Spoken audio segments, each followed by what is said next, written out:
Hey guys, today I got a new fan.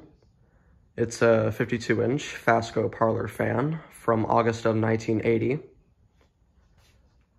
This fan came in the mail earlier today. I got this fan off of the Facebook Marketplace for 50 bucks last week. The blades are non-reversible. They're the same color on both sides. And there's a few scuff marks here and there, but it's a used ceiling fan, so I would expect to see a few scuff marks. And I already tested this fan out earlier today and everything works. And the light kit was pretty dented when I got it, but my dad was able to bend it back out and it's just like new. It's got a variable speed control.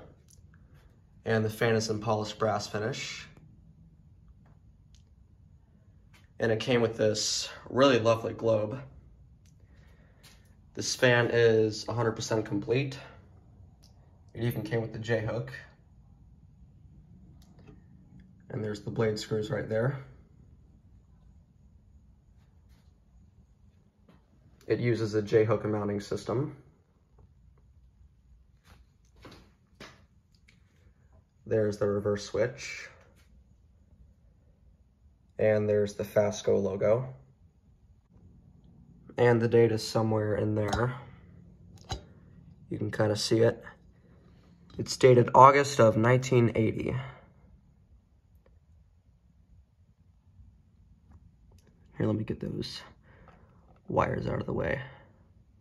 There, you can kind of see it better. Alright, well that's pretty much it, so thanks for watching, and I hope you enjoyed.